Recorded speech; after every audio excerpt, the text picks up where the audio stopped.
Bismillahirrahmanirrahim. Assalamualaikum warahmatullahi wabarakatuh.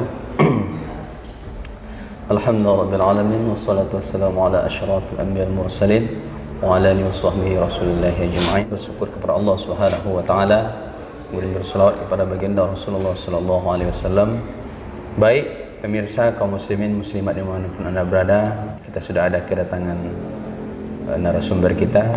Beliau merupakan tenaga pendidik dan juga kepala sekolah.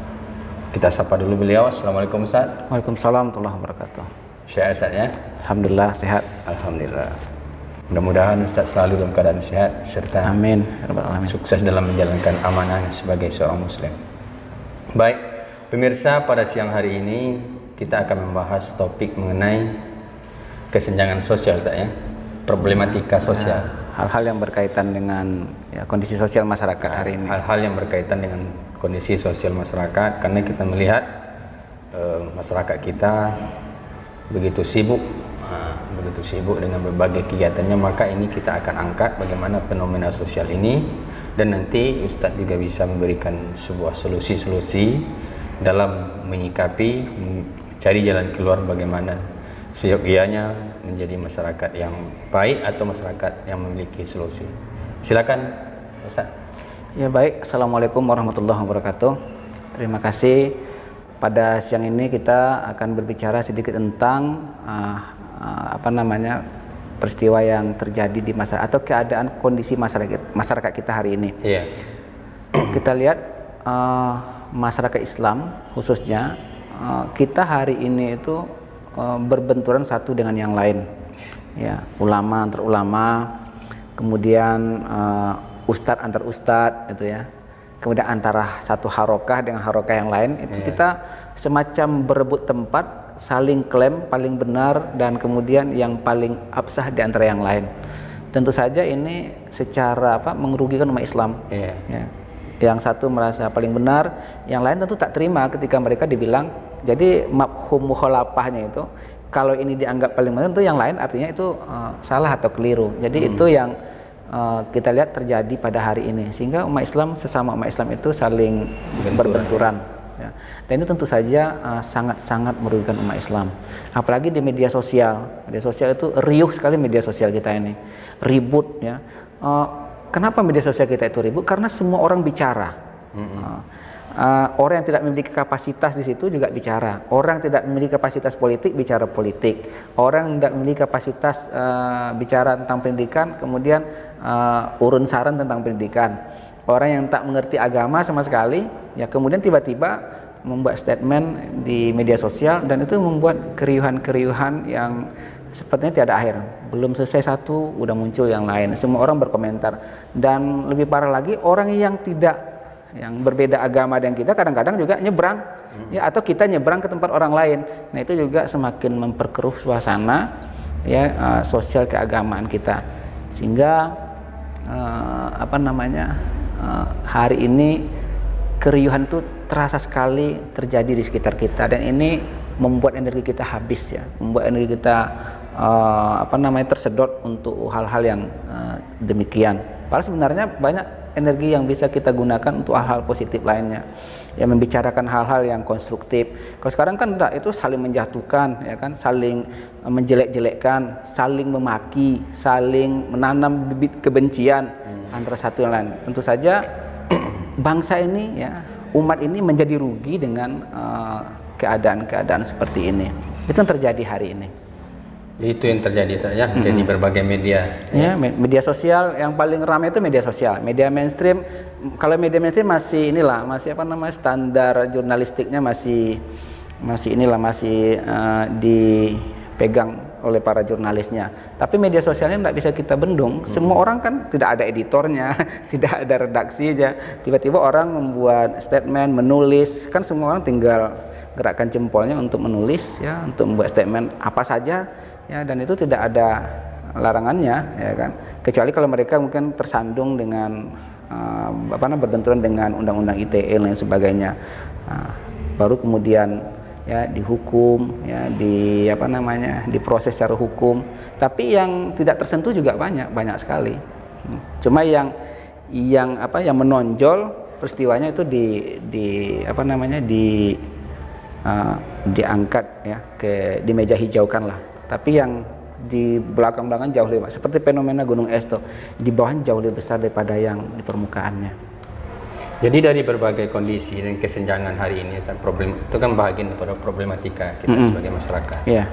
Jadi apa sebenarnya penyebab itu kok bisa muncul hal-hal seperti itu? Artinya ketika orang berbicara ini tidak pada kapasitasnya. Nah, kenapa ini bisa muncul itu tersendiri? Apakah ini ada settingan atau mungkin ini alami saja atau gimana? Ya, kalau kita lihat kan kita dulu ya zaman Orba itu kan untuk berbicara itu sulit sekali, apalagi yang kalau beririsan dengan politik misalnya, dengan pemerintahan itu kan susah sekali zaman Orde Baru. Kemudian ketika keran reformasi itu dibuka, ya itu seolah-olah berbicara apa saja boleh, ya kan, sampai seolah tidak ada batas, semua orang berbicara. Jadi awal mulanya ketika kita berbicara sebebas ini nih di Indonesia ini, ya sebenarnya untuk kebebasan kita ini sudah bagus, tetapi kebebasan kita ini kadang-kadang kebablasan. Itulah contohnya, semua orang berhak seolah-olah berhak bicara apa saja, seolah-olah semua orang punya otoritas ya untuk berbicara apa saja. Padahal mereka tidak punya otoritas untuk itu. Padahal ada etika berbicara itu saya. Ya etika bicara, kalau dia ingin menyampaikan sebuah pendapat dia harus otoritatif, ya kan, harus memiliki otoritas untuk berbicara. Kalau dia ingin bicara agama, ya dia harus mengerti agama dengan baik, ya supaya tidak menyesatkan orang. Kalau bicara pendidikan, dia juga harus mengerti pendidikan dengan baik supaya tidak membuat orang nanti tersesat dengan apa yang dia sampaikan.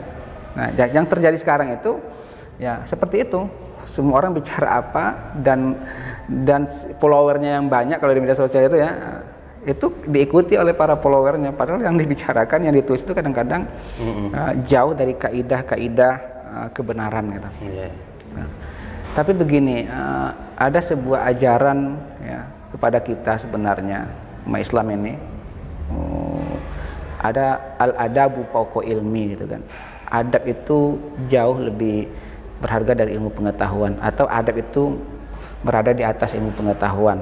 Nah, kadang-kadang orang berilmu pun ketika berbicara mereka tidak menimbang, ya, tidak mempertimbangkan apakah ucapannya ini, apakah tulisannya ini memberi manfaat atau memberi mudarat. Mungkin saja dari sisi akademis benar, tetapi pengaruhnya ke masyarakat itu bisa saja berbeda dari yang seharusnya.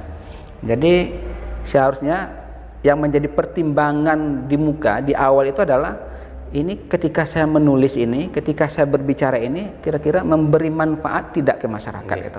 Jadi asasnya kemanfaatan. Ya, kalau asas kemanfaatan ya tentu itu diperlukan kepekaan seseorang untuk menimbang itu. Ya, disitulah ada kebijaksanaan, ya, wise atau tidaknya seorang. Jadi orang bijak itu berpikir dulu baru bicara, ya. Tapi kalau orang sebaliknya, orang yang tidak bijak, bicara dulu baru berpikir gitu. Nah, gitu kira-kira yang fenomena yang terjadi di hari ini di masyarakat kita. Banyak persoalan-persoalan di negara kita, masyarakat kita yang tidak sesuai berbicaranya. Padahal secara apa yang saya sampaikan tadi, adab itu adalah di atas ilmu saja. Artinya ada etika-etika ketika kita mengeluarkan sebuah pendapat atau statement atau sebuah informasi, itu mesti berada pada kelayakan kebenaran saya, supaya tidak menimbulkan perang atau tidak menimbulkan hoax dan fitnah yang nanti akan merugikan diri kita sendiri. Iya benar. Tidak semua orang harus berbicara gitu kan. Ya. Kita ini betul-betul riuh media sosial kita. Nanti mendengarnya. Iya. Kita ini betul-betul riuh, semua orang bicara. Ndak jelas juntrungannya, ya. Kadang-kadang mereka bersumber dari satu berita itu tidak dibaca sampai selesai, dan kemudian tidak dikonfirmasi kebenarannya, tiba-tiba itu jadikan dalil, jadikan alasan, ya, untuk membuat sebuah katakanlah pengumuman, statement dan lain sebagainya. Nah, itu akan menyesatkan banyak orang, ya, karena media sosial tidak semua orang memiliki kemampuan untuk menyaring informasi yang masuk. Ya, memfilter informasi yang tersedia di platform media sosial itu.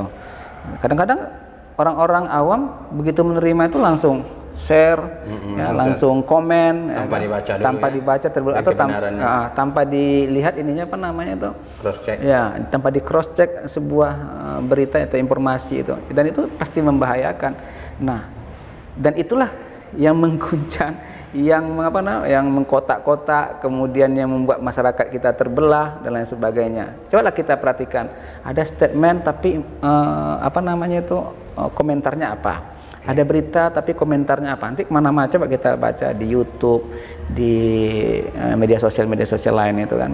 Mereka bikin statement apa tapi komentar di bawah itu kadang nggak nyambung dengan apa yang ditulis di atas itu. Nah, itulah keadaan yang sebenarnya sangat berbahaya itu.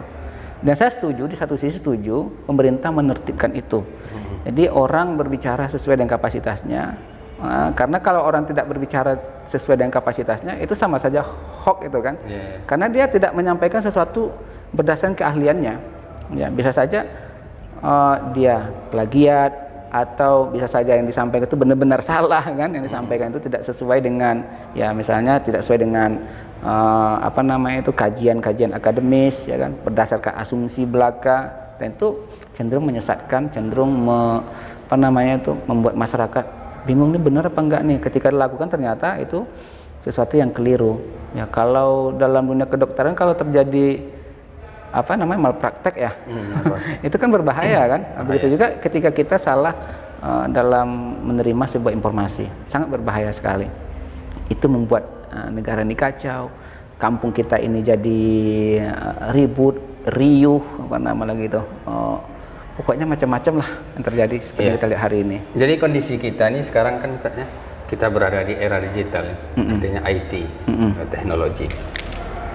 Satu sisi kan teknologi ini sangat membantu kita dalam hal berbagai aspek lah, baik itu disiplin keilmuan, melihat kondisi sosial, kemudian politik, ataupun informasi-informasi keagamaan. Kemudian Ustaz, dalam hal ini, karena kita berbicara era digital ini, bagaimana seyogyanya kita sebagai masyarakat bangsa ini menggunakan teknologi ini secara bijak? Ini kan tidak salah, Android itu tidak salah, smartphone itu tidak salah. Justru dia akan membantu. Yang salahnya itu adalah tuannya, kita ini sebagai usernya ya. Ya, usernya atau penggunanya. Jadi bagaimana kita supaya bijak menggunakan, supaya ini kita akan menginginkan masyarakat kita, termasuk kita sendiri, meminimalisir angka-angka yang tadi, supaya tidak banyak terjadi hoax segala macam, ataupun perang dan lain sebagainya, ataupun mengatakan dia yang paling sahih. Nah, bagaimana Ustaz? Ya, sebenarnya seperti yang tersampaikan tadi kan, alatnya tidak ada agamanya, tidak ada halal haramnya kan. Ada ngatakan Facebook haram, kemudian Instagram dan sebagainya, kemudian Android ya, ada yang mengharamkan gitu kan. Alat ini tidak ada hukumnya, baru ada hukum ketika itu digunakan untuk apa. Ya. Kalau digunakan untuk hal baik ya bisa hukumnya menjadi boleh kan, tetapi ketika digunakan untuk hal buruk ya itu bisa berubah hukumnya menjadi haram kan. Ketika digunakan untuk buruk telah hukumnya berubah menjadi haram. Jadi ini perlu kita klarifikasi juga nih kan. Kan ada yang menyebut ini haram dengan mudahnya menggunakan TikTok ya. Tapi itu sebenarnya tergantung siapa yang menggunakan. Ya, dan apa konten yang ada dalam itu. Kalau kontennya baik, kontennya untuk kebaikan, kenapa tidak? Nah, itu dari sisi alat, kemudian platformnya ya, kayak media sosial ya. Jadi tergantung kayak pisau. Kalau pisau itu digunakan untuk hal-hal baik ya malah berpahala kan, mendatangkan manfaat. Tapi kalau digunakan untuk musuh orang atau apa orang ya jelas berdosa, haram kan. Nah, kemudian apa yang harus kita lakukan dengan kita nggak bisa membendung teknologi informasi hari ini kan, karena luar biasa, serbuannya itu luar biasa, belum selesai yang ini datang lagi yang baru gitu kan, sesuatu yang baru, dan memang begitu tabiat teknologi itu kan selalu berkembang dengan sangat pesat sekali, bahkan melampaui yang seharusnya. Nah, terlalu tinggi misalnya. Iya, Islam kan sebenarnya udah mengajarkan bagaimana. Yang pertama tuh yang jelas kita ini kan bagaimana tabayun kan. Ketika mendapat sebuah informasi, kita tabayun, konfirmasi lah. Nah, ini kebenarannya, benar atau tidak. Ya, kalaupun berita itu benar, kita tidak harus juga menyebarkannya. Ya, kalau kira-kira kita ini tidak bermanfaat disebarkan gitu kan. Misalnya ada orang melakukan ini tindakan asusila dan sebagainya, itu kan aib tuh. Aib. Nah, itu kan ketika kita konfirmasi itu benar, iya benar dilakukan gitu misalnya. Tetapi apakah itu layak kita Itu. sebarkan ke orang? Itu yang pertama. Padahal itu aib maksudnya. Ya aib, ada yang tidak layak juga kita, walaupun itu benar, tapi tidak harus kita share juga kan. Ini jadi konsumsi publik jadinya. Jadi konsumsi publik, dan itu menjadi fitnah, menjadi apa namanya, menjadi sesuatu yang ya apa namanya, ya menyedot energi masyarakat juga untuk membicarakannya, kayak apa gosip-gosip begitu kan. Dan kalau dalam apa kan itu, kalau benar tuh ghibah namanya, kalau tidak benar fitnah, kalau benar pun ghibah kan. Tetap aja berdosa, dua-duanya tetap berdosa. Nah kemudian yang pertama itu tadi kita tabayun, yang kedua yaitu kemampuan kita ya untuk menahan diri itu tadi, ya menahan. Ini kadang yang susah. Kita mudah terangsang. Ya itulah diperlukan ini apa namanya, itulah ibda binafsik, kan kita mulai dengan diri kita sendiri, menahan diri untuk tidak, minimal tidak, kalau tidak bisa menahan untuk bikin status atau bikin apa namanya ya tulisannya, tahan diri untuk berkomentar gitu kan, tidak mengomentari hal-hal yang kita nggak ngerti sepenuhnya. Kita kan sering mengomentari hal-hal yang kita tidak paham seutuhnya. Nah itu yang sering terjadi di kalangan kita ini kan. Kita nggak ngerti urusan nih. Tiba-tiba kita berkomentar ya sesuatu yang tidak kita pahami secara utuh. Kalaupun benar komentar kita, belum tentu juga dibutuhkan kan komentar kita itu. Jadi menahan diri. Bagaimana menahan diri itu ya perlu latihan ya. Jadi latihan. perlu juga kita mendengar dulu ya. Ya kita dengarkan ya kan. Kan sebenarnya kita harusnya lebih banyak mendengar kan daripada berkata-kata, daripada harus membuat sesuatu yang itu tadi kembali lagi asasnya manfaat. Benar pun sesuatu itu, kalau kira-kira tidak bermanfaat, tidak usah diinikan, tidak usah di-share kalau sifatnya informasi tadi kan, karena bisa menjadi fitnah juga. Nah, kalau kemudian ukurannya benar dan bermanfaat, barulah kita share. Jadi ukurannya itu. Jadi itu yang kita latih kira. Tapi kadang-kadang kita kan ini tuh, kita nggak berpikir ini bermanfaat atau tidak. Pokoknya begitu dapat, seolah ini penting. Bahkan ada teman-teman kita, coba tengok di grup-grup media sosial itu, di WhatsApp misalnya. Ada yang setiap hari itu menyampaikan berita buruk saja tuh. Ambil dari apa namanya, dari berita online misalnya, berita online. Kemudian mereka bagi di grup itu, setiap hari mereka membagikan informasi-informasi yang negatif saja kan. Ada orang yang seperti itu, padahal itu tidak ada manfaatnya kan. Bahkan pagi-pagi bangun-bangun ketika buka WhatsApp, itu informasi buruk pertama yang kita diterima oleh otak kita. Langsung hang otak kita. Langsung, ya otak kita langsung ini, pagi-pagi udah dapat nutrisi negatif kan, itu jelas tidak baik kan. Nah, ada orang yang seperti itu. Jadi kemampuan menahan diri ya untuk tidak untuk tidak berkomentar, untuk tidak membuat statement, membuat status misalnya kan, yang kalau tidak ada manfaatnya, tidak benar dan tidak ada manfaatnya. Dan memang perlu latihan, tidak bisa sehari dua hari. Kepekaan kita ya. Nah kadang-kadang kita tidak punya kemampuan mengukur ini bermanfaat atau tidak, mindset aja ya kan. Jadi perlu ada kepekaan kita untuk mengukur itu bermanfaat atau tidak, dan kemudian mengklarifikasi kebenarannya suatu informasi itu atau tidak itu. Ya baik pemirsa, sampailah kita di penghujung perbincangan kita pada sore hari ini ataupun siang hari ini. Jadi apa tawaran solusinya secara sederhana untuk menyikapi ini supaya kita menjadi masyarakat yang cerdas? Ya, yang pertama kita harus meningkatkan literasi kita. Literasi itu bukan hanya membaca, ya, tetapi juga kecerdasan kita kepada informasi-informasi yang beredar di sekitar kita. Ya, kemudian menambah ilmu pengetahuan kita juga, karena semakin meningkat literasi kita, maka hoax dengan sendirinya menurun. Karena kita mampu untuk memilah ini menurut logika ini benar atau tidak. Karena banyak orang gagal berlogika kan. Nah, jadi tingkatkan literasi, tingkatkan ilmu pengetahuan kita, ya, maka hal seperti itu dengan sendirinya tereliminir. Nah, masalahnya sekarang kan sedikit orang yang punya kemampuan literasi yang baik gitu kan. Bahkan di kalangan yang kita anggaplah perguruan tinggi, ya tingkat literasinya juga rendah kan. Bahkan maka ikut nimbrung juga di hal-hal yang begini. Seharusnya mereka menjadi penerang di masyarakat gitu kan, ya, menunjukkan mana jalan yang terang, mana jalan yang tidak seharusnya ditempuh. Tapi kadang-kadang insan-insan intelektual itu secara tidak sadar mungkin mereka kadang-kadang terjun di situ. Kita lihat tuh perdebatannya di media sosial tuh, beberapa kalangan intelektual kita terlibat juga di dalamnya.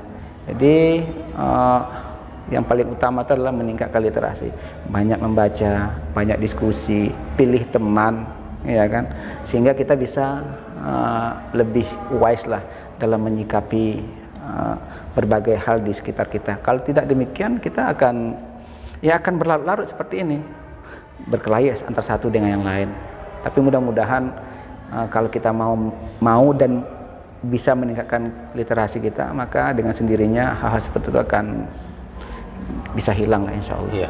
Baik, terima kasih kepada Ustaz Sahrizul MH yang telah menjadi narasumber kita pada siang hari ini. Semoga apa yang beliau sampaikan bisa menjadi sebuah wejangan, menjadi sebuah solusi-solusi kita dalam bermasyarakat. Lain kali kita akan sambung kembali. Saya sebagai pembawa acara mohon maaf. Assalamualaikum warahmatullahi wabarakatuh. Waalaikumsalam warahmatullahi wabarakatuh.